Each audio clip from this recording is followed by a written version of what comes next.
Hello दोस्तों, तो कैसे हैं आप लोग। दोस्तों मेरा नाम है संजय कुमार और बहुत बहुत स्वागत है आपका हमारे चैनल एंटिक कंप्यूटर स्टोर के एक और नए एपिसोड में। तो आज एक फिर से नया पीसी बिल्ड का वीडियो लेके हाजिर हूं मैं आपके लिए। तो दोस्तों आज की इस वीडियो में हम बिल्ड करने वाले हैं बहुत बढ़िया शानदार परफेक्ट एक पीसी जो कि है इंटेल की तरफ से। आज जो हमने पीसी बनाया है वो किसी तरह की गेमिंग के लिए नहीं बनाया है, किसी तरह की एडिटिंग के लिए नहीं बनाया है। आज जो हमने पीसी बनाया है वो हमने कोडिंग के लिए, प्रोग्रामिंग के लिए इस पीसी को बिल्ड किया है। लेकिन आप चाहे तो इस पीसी को गेमिंग के लिए भी इस्तेमाल कर सकते हैं, बस आपको इसमें छोटा सा चेंजेस करना होगा जो मैं आपको आगे बताऊंगा। तो दोस्तों मेरे एक कस्टमर जो भोपाल में रहते हैं उन्होंने मेरी शॉप पे विजिट किया था और उन्होंने मुझसे ये रिक्वेस्ट की थी कि उन्हें भी एक पीसी बिल्ड करवाना है उनके बच्चे के लिए, जिसमें उन्हें प्रोग्रामिंग का, कोडिंग का काम करना है, एप्लीकेशन डेवलपमेंट का काम करना है। तो फाइनली ये वाला बिल्ड मैंने करके यहाँ पे दिया। तो आइए दोस्तों हम देखते हैं कि हमने कौन कौन से कंपोनेंट्स बिल्ड में इस्तेमाल किए, उनकी टेक्निकल डिटेल क्या, फीचर क्या है, कॉस्ट क्या है। इसके बाद हम इस पीसी को असेंबल करेंगे। तो आइए दोस्तों शुरू करते हैं। तो दोस्तों सबसे पहला जो कंपोनेंट बिल्ड का वो है एक प्रोसेसर सीपीयू। तो जो सीपीयू हमने इस बिल्ड में इस्तेमाल किया है इंटेल की तरफ से आने वाला i5 10 जनरेशन 10400F, जो कि एक बहुत शानदार सीपीयू रहता है इंटेल की तरफ से। दोस्तों जैसे कि मैंने बताया था यहाँ पे कस्टमर को इंटेल बेस्ड पीसी चाहिए था, तो मैंने इंटेल का i5 10 जनरेशन सीपीयू इस्तेमाल कर दिया, जो कि बहुत शानदार रहेगा इस काम के लिए। दोस्तों यहाँ पे जो सीपीयू हमने इस्तेमाल किया है 6 कोर 12 थ्रेड्स में आता है, 6 कोर 12 थ्रेड इसमें रहती है और इसकी जो बेसिक स्पीड है वो 2.90 गीगाहर्ट्ज़ रहती है and up to speed 4.30 gigahertz रहती है एंड 12 MB कैशे मेमोरी के साथ में, 12 MB कैशे मेमोरी के साथ में ये आता है। तो दोस्तों इंटेल का जो ये सीपीयू है i5 10 जनरेशन बहुत शानदार रहता है। अगर आप भी कोई इंटेल की तरफ से गेमिंग पीसी बिल्ड करना चाहते हैं, वीडियो एडिटिंग पीसी बिल्ड करना चाहते हैं, तो आप ये वाला सीपीयू इस्तेमाल कर सकते हैं, जो कि बहुत बढ़िया परफॉर्म करता है गेमिंग और एडिटिंग में। तो दोस्तों यहाँ पे जो सीपीयू हमने इस्तेमाल किया उसकी कुछ 13,500 रुपये, 13,500 में अभी आपको ये मिल जाता है। दोस्तों नेक्स्ट जो कंपोनेंट बिल्ड का वो है एक मदरबोर्ड। तो जो मदरबोर्ड हमने इस बिल्ड में इस्तेमाल किया है MSI की तरफ से आने वाला H410 Pro VH, एक एंटी लेवल का H410 चिपसेट का मदरबोर्ड हमने इस बिल्ड में इस्तेमाल किया है, जो कि इस सीपीयू के साथ में बहुत बढ़िया रहेगा और जिस काम के लिए हम पीसी बना रहे हैं उसके साथ बहुत बढ़िया रहेगा। दोस्तों अगर आप चाहें तो यहाँ पे B460 चिपसेट का मदरबोर्ड भी इस्तेमाल कर सकते हैं, जो कि और बढ़िया तरीके से इस पीसी के साथ में परफॉर्म कर देगा। तो दोस्तों यहाँ पे जो बोर्ड हमने इस्तेमाल किया है H410 चिपसेट का, उसकी कॉस्ट है 5,700 रुपये, 5,700 में अभी आपको ये मिल जाता है। दोस्तों अगला जो कंपोनेंट बिल्ड का वो है रैम। तो रैम जो हमने इस बिल्ड में इस्तेमाल की है SPG की तरफ से आने वाली DDR4 3200 मेगाहर्ट्ज़ की 8GB सिंगल रैम हमने इस बिल्ड में इस्तेमाल की है। दोस्तों जैसा कि मैंने बताया था यहाँ पे जो हमने पीसी में गेमिंग के लिए नहीं बनाया है, अपने जो प्रोग्रामिंग होती है, वेब डेवलपमेंट का काम होता है, उसके लिए हमने पीसी बनाया है। तो 8GB रैम काफ़ी रहती है, इसलिए यहाँ पे हमने 8GB रैम इस्तेमाल कर दी है। लेकिन अगर आप इस पीसी को गेमिंग के लिए बनाना चाहते हैं, एडिटिंग के लिए बनाना चाहते हैं, तो आप यहाँ पे 8+8 में 16GB रैम इस्तेमाल कर सकते हैं। तो दोस्तों यहाँ पे जो रैम हमने इस्तेमाल की है उसकी कुछ 3,700 रुपये, 3,700 में अभी आपको ये मिल जाती है। दोस्तों अगला जो कंपोनेंट बिल्ड का वो है एक SSD। तो जो SSD हमने इस बिल्ड में इस्तेमाल किया है वो है किंगस्टन की तरफ से आने वाली 240GB की 240GB की M.2 SSD इस बिल्ड में इस्तेमाल की है, जो कि बहुत बढ़िया रहेगी, सफिशिएंट रहेगी, काफ़ी अच्छी स्पीड यहाँ पे हमको मिल जाएगी। दोस्तों यहाँ पे हमने हार्ड डिस्क इस्तेमाल नहीं की होगी, कस्टमर ने कहा था कि 240GB मेरे लिए काफ़ी है, सफिशिएंट है, इसमें अपना काम कर लूँगा। तो यहाँ पे 240GB की M.2 वाली SSD इस्तेमाल कर दी है हमने। लेकिन आप चाहें तो यहाँ पे 1TB की हार्ड डिस्क भी इस्तेमाल कर सकते हैं, तो बहुत बढ़िया यहाँ पे आपको स्टोरेज मिल जाएगा। तो दोस्तों यहाँ पे जो SSD हमने इस्तेमाल की उसकी कुछ 2850 रुपये, 2,850 में अभी आपको ये मिल जाती है। दोस्तों अगला जो कंपोनेंट बिल्ड का वो है एक पावर सप्लाई SMP। तो जो SMP हमने इस बिल्ड में इस्तेमाल किया है कूलर मास्टर की तरफ से 450 वोल्ट का 450 वोल्ट का एक बहुत शानदार बजट गेमिंग SMP हमने इस बिल्ड में इस्तेमाल किया है, जो कि बहुत बढ़िया रहेगा, शानदार रहेगा इस बिल्ड के लिए। तो दोस्तों यहाँ पे जो कूलर मास्टर का SMP हमने इस बिल्ड में इस्तेमाल किया, इसकी बिल्ड क्वालिटी बहुत शानदार रहती है, बहुत बढ़िया तरीके से इसके अंदर कंपोनेंट इस्तेमाल किए जाते हैं और इसकी जो वायर्स है, इसकी जो केबल्स है वो सारी ब्लैक कलर में आती है। तो दोस्तों यहाँ पे जो SMP हमने इस्तेमाल किया उसकी कुछ 3,000 रुपये, 3,000 में अभी आपको ये मिल जाएगा। दोस्तों अगला जो कंपोनेंट बिल्ड का वो है गेमिंग केस कैबिनेट। तो यहाँ पे जो केस हमने इस्तेमाल किया वो है सर्कल की तरफ से आने वाला एलिगेंटर, एक रेड LED वाला केस हमने इस बिल्ड में इस्तेमाल किया, जो कि बहुत शानदार एक बजट गेमिंग केस रहता है। साइड से ट्रांसपेरेंट रहता है, साइड में इसमें एक्रिलिक की प्लेट रहती है, इसमें 3 फैन रहते हैं जो कि रेड LED से जगमगाते हैं और इसमें आगे का लुक जो है वो भी रेड कलर का रहता है। तो बहुत बढ़िया रेड थीम वाला कैबिनेट हमने इस बिल्ड में इस्तेमाल किया है। तो दोस्तों यहाँ पे जो केस हमने इस्तेमाल किया उसकी कुछ 3,400 रुपये, 3,400 में अभी आपको ये मिल जाता है।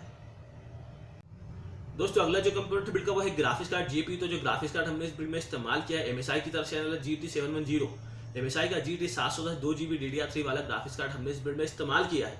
दोस्तों जैसे कि मैंने बताया था ये जो पीसी हमने गेमिंग के लिए नहीं बनाया है, किसी तरह की एडिटिंग के लिए नहीं बनाया, तो हमने यहाँ पे बेसिक सा ग्राफिक्स कार्ड इस्तेमाल कर दिया है, क्योंकि यहाँ पे जो CPU हमने इस्तेमाल किया इसमें इंटीग्रेटेड ग्राफिक्स नहीं रहता है, तो आपको अलग से ग्राफिक्स कार्ड यहाँ पे लगाना ही पड़ता है। लेकिन अगर आप इस पीसी को गेमिंग के लिए इस्तेमाल करना चाहते हैं, एडिटिंग के लिए इस्तेमाल करना चाहते हैं, तो यहाँ पे आप 1650 सुपर या 1650 जैसा कोई ग्राफिक्स कार्ड इस्तेमाल कर सकते हैं, जो कि एकदम शानदार रहेगा, इस बिल्ड के साथ में बहुत बढ़िया तरीके से परफॉर्म कर देगा, आपकी किसी भी तरह की गेमिंग और एडिटिंग ये करा देगा। तो दोस्तों यहाँ पे जो 2 GB का ग्राफिक्स कार्ड हमने इस्तेमाल किया उसकी कुछ 3,300 रुपये, 3,300 पे अभी आपको ये मिल जाएगा। तो दोस्तों हमने देख लिया कि हमने कौन कौन से कंपोनेंट इस बिल्ड में इस्तेमाल किए, उनकी टेक्निकल डिटेल्स क्या, फीचर क्या है, कॉस्ट क्या है। तो आइए अब हम इस पीसी को असेंबल करते हैं और देखते हैं कि असेंबल करने के बाद कैसा दिखता है, इसका लुक कैसा, इसकी परफॉर्मेंस कैसी है। आइए दोस्तों देखते हैं।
दोस्तों जैसे कि आपने देख लिया, यहाँ पे हमने इस पीसी को बना लिया, इस पीसी को असेंबल कर लिया, काफी बढ़िया बना है, बहुत शानदार यहाँ पे लग रहा है, क्योंकि जो केस हमने इस्तेमाल किया है वो एक बहुत ही शानदार रेड एलईडी वाला केस इस्तेमाल किया है। इस बजट के अंदर जो केस हमने इस्तेमाल किया है 3400 रुपए का केस है, लेकिन इसकी जो परफॉर्मेंस है, इसकी जो लुक है वो बहुत ही बढ़िया है। इसके अंदर 3 फेल लगे हैं तो काफी कूलिंग रहेगी, और इसका जो थीम है पूरा रेड कलर का, बहुत बढ़िया पीसी यहाँ पे लग रहा है। वहीं अगर हम कंपोनेंट की बात करते हैं तो सारे के सारे बजट कंपोनेंट इस्तेमाल करके एक बहुत शानदार हमने पीसी बना लिया है। जिस काम के लिए हमने पीसी बनाया था वो काम इस पे एकदम परफेक्ट हो रहा है। यहाँ पे आप अगर इसको और भी अच्छा बनाना चाहते हैं तो आप ग्राफिक्स कार्ड चेंज करके कोई बड़ा ग्राफिक्स कार्ड लगा सकते हैं, जिससे कि पीसी और भी अच्छा हो जाएगा, एडिटिंग और वीडियो एडिटिंग में या फिर गेमिंग में बहुत बढ़िया तरीके से परफॉर्म कर देगा। अगर हम परफॉर्मेंस की बात करते हैं तो मैंने इस पर किसी तरह का कोई सिनेबेस टेस्ट करके बेंचमार्क चेक नहीं की थी, क्योंकि कस्टमर ने मना कर दिया था, लेकिन 2GB DDR3 ग्राफिक्स कार्ड के साथ भी बहुत बढ़िया तरीके से परफॉर्म कर देगा। आपके जो डेली काम होते हैं, जैसे कि आप अगर प्रोग्रामिंग करते हैं, यूट्यूब की वीडियोस बनाते हैं, या फिर अगर वीडियो एडिटिंग भी करते हैं तो आप आसानी से इस पर कर सकते हैं। लेकिन अगर आपको गेमिंग करनी है तो फिर आपको यहाँ पे ग्राफिक्स कार्ड कोई बड़ा सा लगाना पड़ेगा। तो दोस्तों अगर आप भी कोई इंटेल की तरफ से पीसी बिल्ड करना चाहते हैं, जिसके लिए आपका बजट 35,000 रुपये 35,000 है, तो आप सेम टू सेम ये वाला पीसी बिल्ड कर सकते हैं, जो कि बहुत बढ़िया यहाँ पे रहेगा। दोस्तों आप बात करते हैं कि जो कंपोनेंट हमने इस बिल्ड में इस्तेमाल किए उनकी यूनिट कॉस्ट क्या है और पूरे सीपीयू की कॉस्ट कितनी है। तो जो प्रोसेसर जो सीपीयू हमने इस बिल्ड में इस्तेमाल किया उसकी कॉस्ट 13,500 रुपये, 13,500 में अभी आपको मिल जाता है। जो बोर्ड हमने लिया उसकी कॉस्ट 5,700 रुपये, 5,700 में बोर्ड आपको मिल जाता है। जो रैम हमने लिया उसकी कॉस्ट 3,700 रुपये, 3,700 में रैम आपको मिल जाती है। जो एसएसडी हमने ली उसकी कॉस्ट 2850, 2,850 में एसएसडी आपको मिल जाएगी। जो गेमिंग केस हमने लिया उसकी कॉस्ट 3,400 रुपये, 3,400 में केस आपको मिल जाता है। जो एसएमपीएस हमने लिया उसकी कॉस्ट 3,000 रुपये, 3,000 में पावर सप्लाई आपको मिल जाएगी। और जो ग्राफिक्स कार्ड हमने लिया उसकी कॉस्ट 3,300 रुपये, 3,300 में जीपीयू आपको मिल जाता है। तो पूरा जो सीपीयू बनके कंप्लीट हुआ है 2GB DDR3 ग्राफिक्स कार्ड के साथ में, उसकी कॉस्ट 35,000 रुपये, 35,000 में ये आपको पूरा बनके कंप्लीट हो जाएगा। अगर आप यहाँ पे आप 1650 सुपर ग्राफिक्स कार्ड लगाते हैं तो ये आपको 50,000 में समथिंग अभी बनके कंप्लीट हो जाएगा। अभी ये जो 1650 सुपर ग्राफिक्स कार्ड है उसके प्राइस बढ़े हैं, अभी वो 20 या 22,000 का मिलता है, लेकिन नॉर्मल जो उसका प्राइस है वो 14,000 तक रहता है। तो दोस्तों जो पूरा सीपीयू बनके कंप्लीट है वो 35,000 में बना है, जो कि बहुत बढ़िया है। जिस काम के लिए हमने पीसी बनाया वो काम इस पर एकदम शानदार तरीके से हो रहा है। तो दोस्तों अगर आप भी कोई पीसी बिल्ड करना चाहते हैं, कोई गेमिंग पीसी, कोई वीडियो एडिटिंग पीसी या किसी भी तरह का आप कोई कंप्यूटर परचेस करना चाहते हैं, या फिर अगर आप ये वाला पीसी परचेस करना चाहते हैं तो हमसे कांटेक्ट कर सकते हैं, हमें कॉल कर सकते हैं, हमें व्हाट्सअप कर सकते हैं, या फिर हमारी वेबसाइट www.ondoorcomputer.com पर विजिट कर सकते हैं। या फिर अगर आप भोपाल में रहते हैं तो हमारे स्टोर पर विजिट कर सकते हैं, जो कि लोकेटेड लाल खड्डे स्क्वायर भोपाल पर। और अगर आप भोपाल में रहते हैं, भोपाल से बाहर रहते हैं, दूसरी सिटी में रहते हैं, दूसरे स्टेट में रहते हैं, तो हमसे कांटेक्ट करके फिर हमारी वेबसाइट पर जाकर किसी भी तरह के पीसी का ऑर्डर हमें दे सकते हैं, जो हम आपके घर पे पहुंचा देंगे 7 दिनों के भीतर। तो दोस्तों अगर आप हमसे पीसी बिल्ड करवाते हैं, पीसी परचेस करते हैं, तो गेम्स हम आपको फ्री देते हैं, गेम्स का कोई चार्ज नहीं रहता है। साथ ही जो हमारी असेंबली सर्विस है वही फ्री रहती है। और अगर आप भोपाल में रहते हैं, भोपाल में रहकर आपने पीसी परचेस किया है तो फ्री होम डिलीवरी करके भी हम आपको देते हैं। तो दोस्तों अगर ये वीडियो आपको पसंद है तो इसे लाइक कीजिए, शेयर कीजिए। ऐसी तरह के वीडियोस और भी देखना चाहते हैं पीसी बिल्ड के बारे में, कंप्यूटर के बारे में, तो हमारे चैनल को सब्सक्राइब कर दीजिए। थैंक यू, धन्यवाद।